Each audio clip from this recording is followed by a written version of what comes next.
पुढची बातमी पाहूया। महायुतीतील तिकीट वाटपाच्या मुद्द्यावरून झालेल्या गोंधळावरून संजय राऊतांनी जोरदार टीका केली आहे। अनेक ठिकाणी महायुतीमध्ये काय गोंधळ सुरू आहे हे आपण पाहतोय असा टोला त्यांनी लगावला। तसेच उमेदवारी अर्जासोबत आर्थिक पॅकेज सोबत ते वाहून गेले अशी टीका देखील त्यांनी केली आहे। दरम्यान उमेदवारी अर्ज भरण्याच्या शेवटच्या दिवशी प्रचंड गोंधळ पाहायला मिळाला। यावर खासदार संजय राऊत यांनी जोरदार टीका केली आहे। तुमची निष्ठा तिकिटावर आहे की पैशांवर आहे असा थेट सवालही राऊतांनी बंडखोरांना विचारलाय। दरम्यान त्यांना लगेच दुसऱ्या पक्षामध्ये तिकीट कसं मिळतं असा सवाल देखील राऊतांनी उपस्थित केला।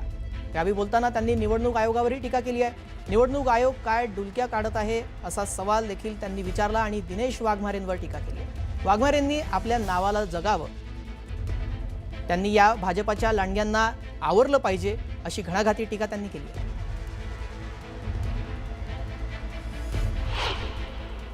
बाकी इतर पक्षात काय गोंधळ चाललेला आपण पाहिला असेल। 14 ठिकाणी महायुती तुटलेली आहे। जी काय महायुती म्हणतायत ती 14 महानगरपालिकांमध्ये ही महायुती तुटलेली आहे। अनेक शहरामध्ये महायुतीमध्ये लोक एकमेकांच्या छाताडावर बसलेले आहेत। शिस्तबद्ध वगैरे भारतीय जनता पक्षाच्या तिकीट वाटपात नाशिक पासून संभाजीनगर पर्यंत आणि ठाण्यापर्यंत काय गोंधळ झाला आणि लोकांनी, महिलांनी, मुलींनी कसा आक्रोश केला हे सुद्धा चित्र पाहण्यासारखं होतं।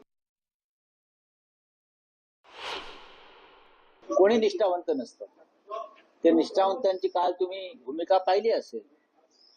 पुण्यामध्ये भाजपचे अनेक निष्ठावंत अजित पवारांच्या पक्षात गेलेत, अन्य पक्षात गेले। संभाजीनगरात सुद्धा निष्ठावंत म्हणून घेणारे भाजपचे शिस्तबद्ध कार्यकर्ते कुठल्या पक्षात गेले?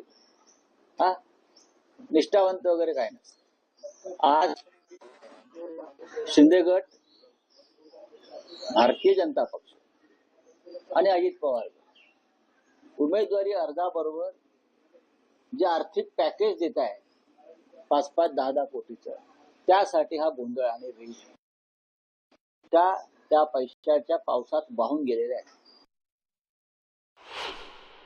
याला मी बंडखोरी हा शब्द मी कालही म्हटलं। हे बंड वगैरे काय नसतं।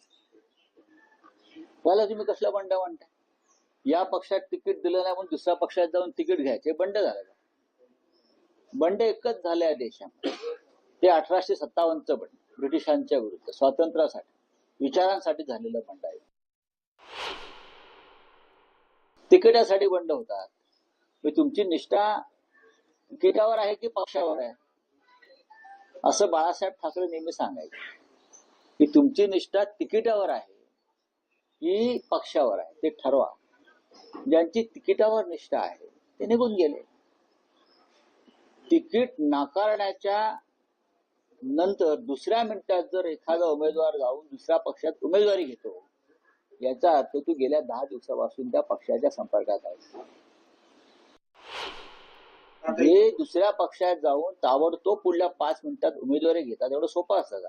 याचा अर्थ तुम्ही मागच्या 10 दिवसापासून किंवा काही काळापासून त्या पक्षाच्या संपर्कात आहात की मला इथे तिकीट मिळालं नाही तर मी ताबडतोब तुमच्याकडे येतो। या निष्ठावंत किंवा बंडखोर वगैरे कसं म्हणणार तुम्ही? त्यांना बेईमानच म्हटलं पाहिजे। त्यातले काही लोक 2-2, 3-3 वेळा नगरसेवक झालेले आहेत पक्षाच्या तिकिटावर। इतर कोणाला, तरुणांना, नवीन लोकांना संधी द्यायची नाही का? काय